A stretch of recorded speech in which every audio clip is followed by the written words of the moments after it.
Okay, so I know it's been a little while since I've done a video vlog, but here we are, back again, this time with Digital Underground's first 12-inch single, Underwater Rhymes.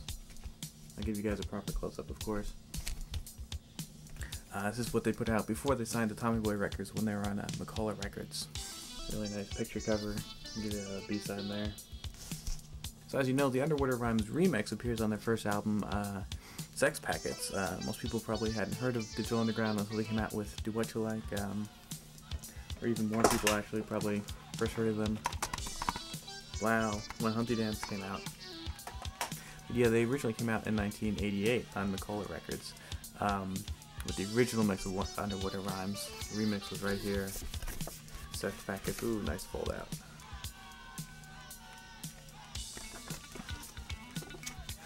So it's still the same basic song. It uses the same Herbie Hancock bass line sample, that bump, bump, bump, bump, bump, bump, bump, bump, bump, bump, that I don't know, heaps of people used.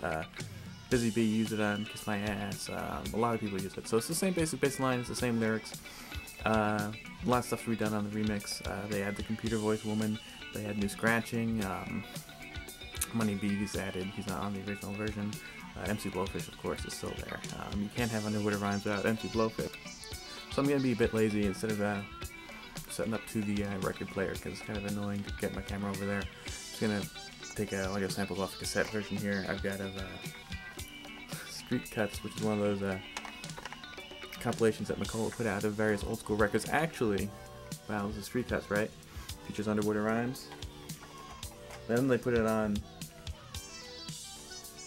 Street Cuts The Posse. Then they put it out on The Posse Volume 2. Same songs on there, right? They both came out the same year. They put out Volume 1 and 2, the same song. And Macola Records put out another compilation, Prime Cuts here, also features Underwater Rhymes. You know? Okay, we get it. You had Digital Underground before they were famous on your label.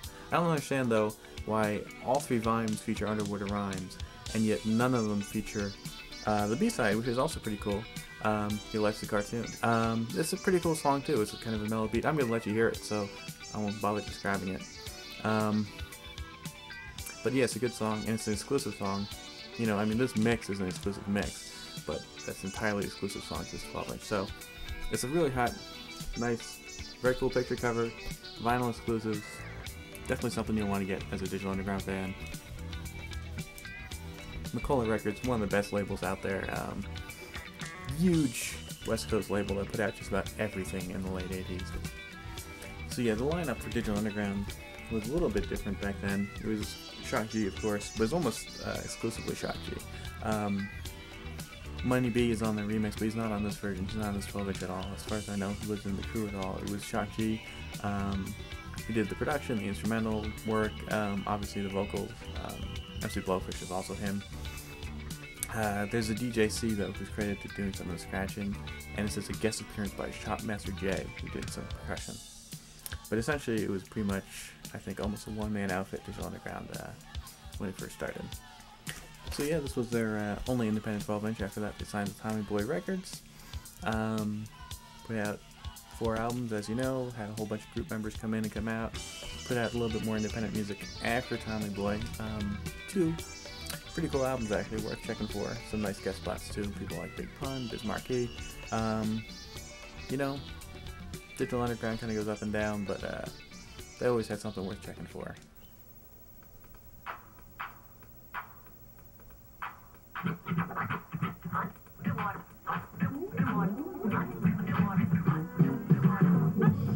We'd like to ask now that all passengers please hold your breath as we take you through an underwater hip-hop extravaganza. Underwater Rhymes. We're now descending. Underwater Rhymes. We're 200 fathoms and dropping. We're at 400 fathoms. We have arrived. Now last night, underwater, I saw a French mermaid. Treated her to caviar, wine over shrimp brain. In the raw, on the ocean floor. Need I say more? You never heard nobody kick it like this before. Pink champagne, octopus spring. Saw your DJ underwater through the window pane. That sucker tried to hit a mix, but the mix kept floating, all the fish kept laughing. A blowfish blew my mind and started to rhyme as the octopus cut 9 records at a time. Your boy said, show me how to keep my records down, but the shark ate it down. Your boy got clowned. The rhymes he say have no particular order. Go ahead, bite his knob if you think that's your order. Hold your breath, MCs, my rhymes underwater. Underwater rhymes. So one of the things I really like about the original is that, I mean, they both use this really hot Parliament sample. Wow, right here, this is the album. The song is Aqua Boogie. You know, they use the vocal sample, but then they also leave in the horns and the sound effects, and also it sounds really hot when they kind of bring in that sample on the hook.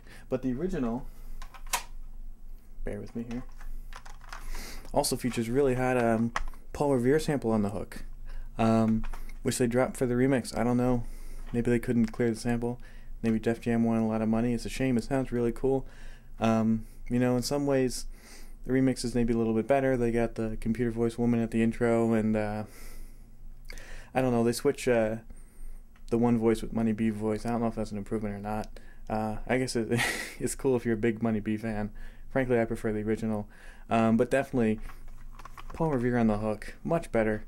Really miss that on the remix. Tweaking your speakers, I'm making no sense, but on your turns, this record burns like incense.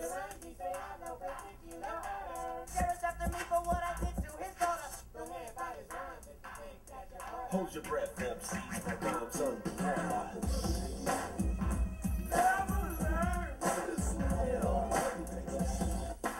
underwater rhymes.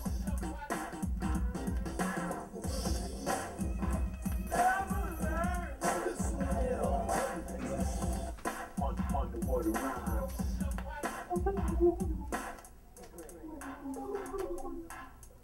1 2 1 2 1 2 1 2. They call me MC Blowfish, she. Gonna do on something like this. Well, I'm a deep sea gangster, underwater gangster, kissing all the girl fish, dissing all the pranksters. Because I blew your mind and started to rhyme, doesn't mean no way cool, cause you'll be back next time with a hook in the line so you can hear that frying sound. I'm telling you I'm down, I'll spin your boat around, leave suckers lost in the bay. You wanna play? I'll hook your line to a stingray. Get out of here, I'll hit you up with a stick. Get out of line. I call my homie Moby Dick, I'm not thinking about dying. Fool, stop trying to test me. People fishing don't catch me. And when you get home, Shaq, cause you miss. Just remember MC Blowfish. You don't stop. Yeah. Uh-oh, here comes that stupid shark again. I guess I better blow up. Oh.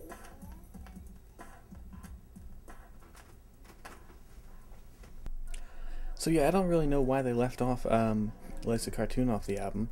I've actually heard it alleged, and it sounds plausible. That's partially because it's little, you know, some of the lyrics are racially divisive. He talks about, you know, well, especially the third verse, talking about race. He mentions the Quran and all that. And that perhaps Tommy Boy wanted to sort of soften up the message, and not even soften up the message, but soften up the image of the group, and want them to kind of leave that sort of stuff off of their first album. But it's stuff he obviously later touched on, especially on like No Nose Job and stuff by album number 3. So we got to that stuff anyway. But it's possible that's why they wanted him to leave it off, or maybe they just wanted him to leave it off. Maybe they just felt it was a little too raw and 4-tracky. I don't know. I mean, it sounds dope. It's got some nicely live instrumentation. One cool thing about it is you hear the very first, for just a brief second, the first sample of what would be the Humpty Hump voice. Before, I think it was designated to be the Humpty Hump voice per se, and that character. But you hear that voice for a second, so that's kind of cool. And it's a good song. It's a cool song. So definitely a 12-inch worth having. Step 2, the door dropped, your brief and your people. Your wife was getting down with all your housekeepers. You was mesmerized, could you be surprised? Only gave it to her Christmas and the 4th of July. Oh, you had it going on, Breeze, you really worked it. That should be the scene just to see if it was worth it. Okay, last fall's when you started it all. From October to when you caught your wife bending over. Broke up your home, now you're on your own. You lost your dignity, your self-respect is gone. I got to laugh though, cause you thought you was slick. At least you got it free, but you used a big trick. You helped the pimps get paid. You took a shot at kitchen aids and got your wife turned out by the butler and the maid. Your life's a cartoon. Yeah. Yeah, huh. Try Try to take a nod on the bus, put your ear in the blob. Left by a moisturizer, overdoing slob. Nice and wet down your neck. Went the Jerry curl drip, couldn't see out the window cause the drip was so thick. Walking through the mall with the house shoe bag, greasy do rag, sour Jerry curl bag. Now talking. So yeah, just another sort of rare, not too hard to find, old school classic 12-inch that you might want to hunt down for your collections. This is Werner von Wallenrod signing off. See you next time. The brother who opens up a shop on the Ave. You won't slack cause you're black, but if it ain't dirt cheap, you're quick to say, I'm gonna go cross the street.